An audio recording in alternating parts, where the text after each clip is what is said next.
Hello और राधे राधे सभी को।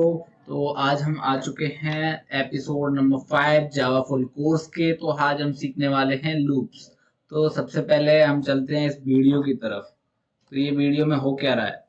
वीडियो में तो कुछ भी नहीं हो रहा भाई, गोल गोल घूमता जा रहा है जब तक मैं स्टॉप ना करूं या ये खत्म ना हो जाए, है ना। अगर मैंने स्टॉप कर दिया तो ये वहीं रुक गया, मैं स्टॉप करूंगा तो ये वहीं रुक गया।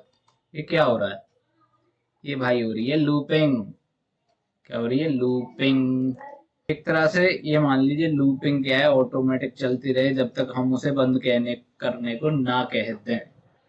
तो भाई ये ही एक एग्जांपल है कि लूपिंग क्या है। लूपिंग गोल गोल घूम रही है जब तक हम उसे कह नहीं रहे कि स्टॉप हो जा। ठीक है। तो हम चलते हैं अपने नोट्स की तरफ। कल हमने यार ये सब पढ़ा था, कंडीशनल स्टेटमेंट्स, ऑपरेटर्स वगैरह। आज पढ़ने वाले हैं लूप्स। भाई लूप्स क्या है? लूप्स अभी हमने क्या देखा वीडियो में कि continuous continuous processing with same same code कह सकते हैं, same code until the condition is not fail or got false। ये क्या है भाई? तो भाई ये एक ऐसी चीज है भाई, एक ब्लॉक ऑफ कोड जावा में, मतलब या कोडिंग में कहीं भी ले लीजिए। लूप्स के लिए तो ब्लॉक ऑफ कोड होता है ना, वो दोबारा दोबारा रीयूज होता रहता है। वही कोड बार बार चलता रहेगा, बार बार चलता रहेगा जब तक हमारी कंडीशन कोई भी है वो फेल नहीं हो जाती।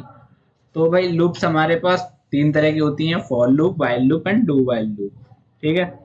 तो इन तीनों को हम चलाना सीखेंगे, कैसे हमारी प्रोसेस करती हैं अभी हम कोड में जाकर। Let's go.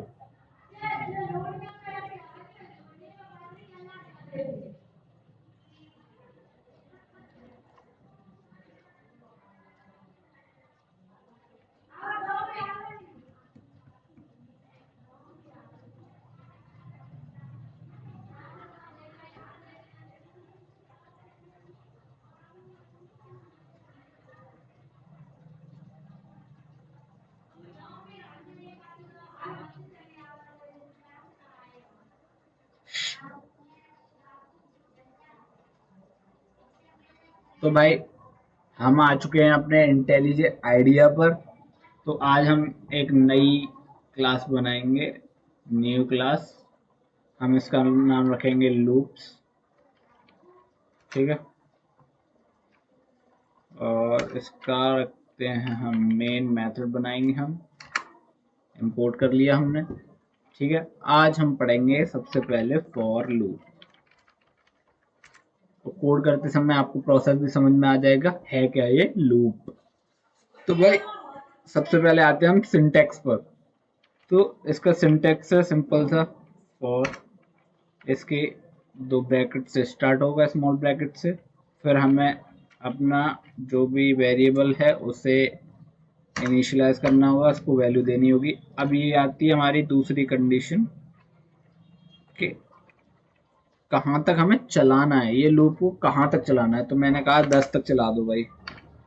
तो इसने कहा ठीक है मैं तो चला दूंगा, लेकिन अभी आई की वैल्यू 0 है। आई को 10 तक कैसे चलाएंगे जब तक वो प्लस नहीं होगी? तो हमें प्लस करना पड़ेगा, जैसे कि मैंने कल बताया था इंक्रीमेंट और डिक्रीमेंट यूनरी ऑपरेटर्स में।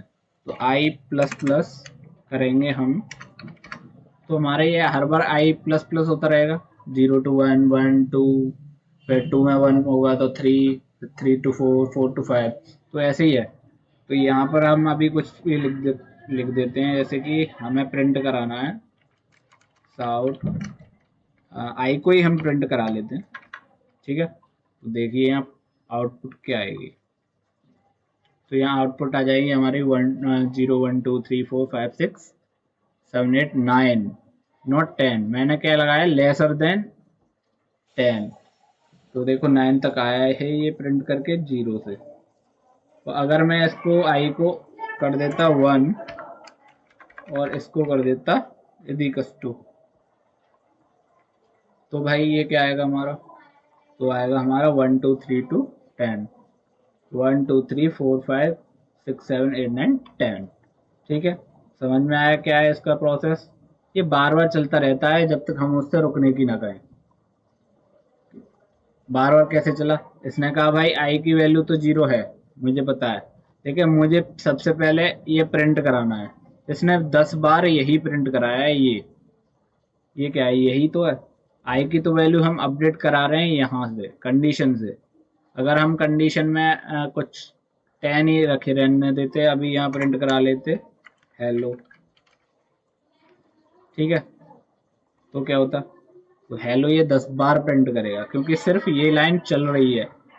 1 2 3 4 5 6 7 8 9 10, 10 बार इसने प्रिंट किया, क्योंकि बस ये चल रहा है। ये इस ब्लॉक के अंदर जो भी कोड है उसको प्रिंट कराएगा या उसका काम करेगा इस कंडीशंस के हिसाब से। तो हमें ये कंडीशंस देनी होती हैं, उसके हिसाब से ये अपना रन करता है। हमें क्या क्या कंडीशन होती हैं? पहले हमें एक डेटा टाइप इनिशियलाइज करना पड़ता है, और फिर हमें कहाँ तक चलाना है वो, प्लस हमें कितना इंक्रीमेंट चाहिए उसमें। जैसे अभी मैंने इंक्रीमेंट कराया था कि प्लस प्लस कर दिया, तो प्लस प्लस हमारा 1 करता है, लेकिन अगर मैं यहाँ लिख देता इक्वल्स टू 3, तो हर 3 काउंटिंग के बाद ही ये मेरा हेलो प्रिंट करेगा। जैसे हम देख लेते हैं यहाँ पर,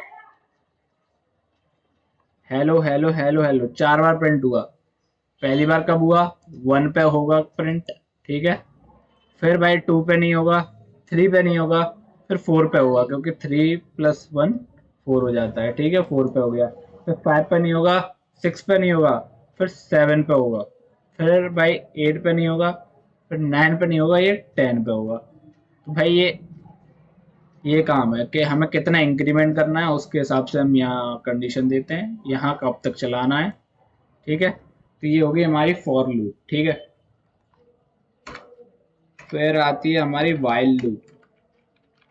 वाइल लूप, तो भाई मन दिमाग में आ रहा होगा कि यार ये सारी लूप हैं, तो फॉर लूप थी हमारे पास या फॉर लूप है, तो हम वाइल लूप का यूज क्यों करें?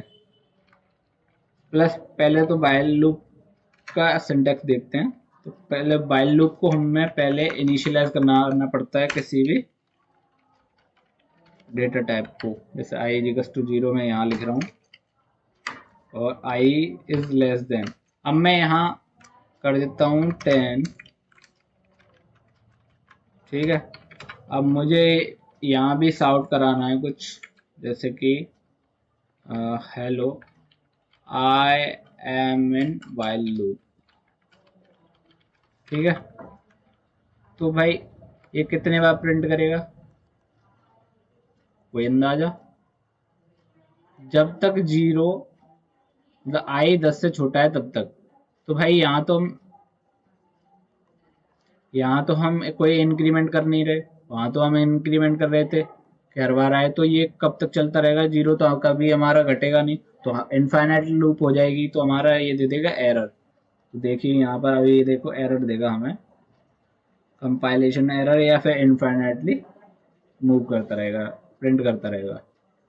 तो भाई ये इनफाइनाइटली मूव कर रहा है, इनफाइनाइट, कोई इसके रुक ही नहीं रहा भाई। तो हम यहाँ क्या करेंगे? इंक्रीमेंट करेंगे, आई प्लस प्लस, ठीक है। अब फिर से हम इसको रन करेंगे, तो भाई सिर्फ हमारा 9 टाइम चलेगा, 9 और 10 टाइम।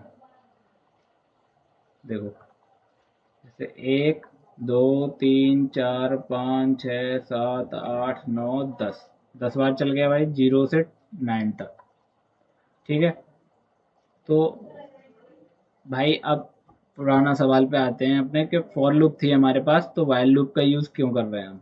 तो फॉर लूप यार हमें जब तक पता नहीं होगा कि हमें कब तक चलानी है, तब तक हम यूज नहीं कर सकते। हमें पता है कि भाई 10 तक चलानी है, तो हम फॉर लूप का यूज कर रहे हैं। बट वाइल लूप में ये दोनों फीचर है, अगर हमें पता है तब भी हम यूज कर सकते हैं, अगर हमें नहीं पता है तब भी हम यूज कर सकते हैं वाइल लूप को। अब आते हैं हम डू वाइल लूप पे। तो ये कौन सी लूप है भाई? डू वाइल लूप, ठीक है भाई। इसका क्या काम है, फॉर का काम आ गया समझ में, वाइल का आ गया काम। वाइल को हम तब भी यूज़ कर सकते हैं जब हमें पता ना हो, जैसे कि हमें आई जे दो वेरिएबल से करना हो। और फॉर लूप को हम यूज़ करते हैं जब हमें एग्जैक्ट पता हो हमें करना क्या है, ठीक है। तो डू वाइल को कहाँ करते हैं, तो भाई डू वाइल को वहाँ करते हैं जब हमें रिपीटेडली दो कंडीशंस को चेक करते हुए लूप चलाना हो। जैसे कि हमें एक प्रॉम्प्ट देना है, तो भाई डू का काम होता है पहले काम करती है, उसमें बाद में कंडीशन चेक करेगी। पहले करेगी, हमने जैसे साउट कर दिया हेलो एवरीवन, ठीक है। और यहाँ देते हैं हम while I is less than 2, ठीक है। हाँ तो भाई डू एंड वाइल, तो भाई इसमें क्या होगा, हेलो एवरीवन प्रिंट करेगा या नहीं, करना चाहिए, देखते हैं। हेलो एवरीवन इसने एक बार प्रिंट किया, ठीक है। अगर हम आई को, हमारा ये क्या है, आई कितना है 0, तो 0 छोटा है, बट हम यहाँ कर देते हैं आई इज ग्रेटर देन 2। जब तक आई ग्रेटर देन 2 है तब तक हमारा प्रिंट कर, लेकिन यहाँ क्या होगा,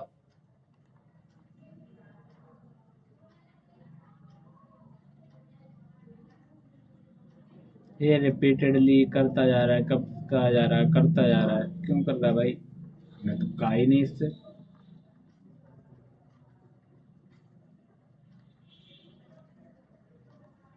बट ये करता जा रहा है क्योंकि जब तक आई 2 से बड़ी है तब इसे हमने कहा है रुक जाना, वरना करते रहना, ठीक है। तो डू वाइल का सिंपल सिंपल रूल क्या है, यहाँ हम वाइल में देंगे कि जब तुझे ये कंडीशन ट्रू लगे तब रुक जाना, वरना चलते रहना, कोई रुकने की जरूरत नहीं है।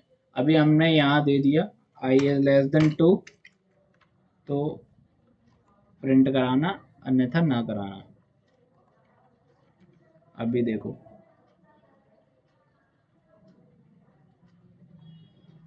हेलो एवरीवन सिंगल टाइम हुआ है, क्यों हुआ है, क्योंकि इसे मिल गया I is great less than 2 है, हाँ है भाई। जैसे 0 पे आया ये, 0 पे इसने डू किया, system dot out dot everyone किया, फिर इसने आई को देखा कि भाई 2 से छोटी है ये, हाँ है, तो बस भाई एक ही बार प्रिंट करा के इसने छोड़ दिया, ठीक है। लेकिन अगर यहाँ पर हम उल्टा कर रहे थे तो वो जा रहा था बहुत इनफाइनाइट में। तो भाई ये थी हमारी for loop, while loop, do while loop. तो हम एक बार ओवरव्यू ले लेते हैं हमने क्या क्या पढ़ा है, ठीक है। तो फॉर लूप में क्या था भाई,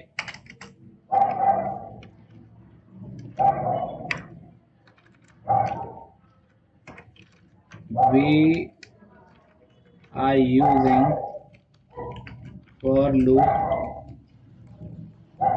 when we know the destination.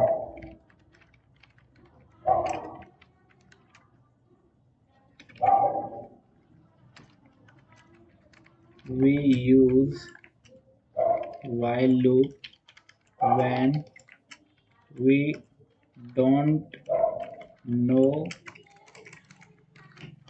exact destination or want to find destination parallelly। मतलब कि भाई हमें नहीं पता कहाँ तक जाना है, लेकिन हम साथ साथ हम निकाल लेंगे कि भाई हमें यहाँ तक जाना है, तो वो होता है भाई, वहाँ हम यूज़ करते हैं वाइल लूप। तो डू वाइल लूप कहाँ करते हैं, तो डू वाइल लूप में हम करते हैं कि पहले काम करेगी ये, बाद में कंडीशन चेक करेगी। हमें जहाँ भी पहले कंडीशन चेक, पहले हमें प्रिंट कराना हो या पहले हमें कोई भी वर्क कराना है, first we want to work then check condition,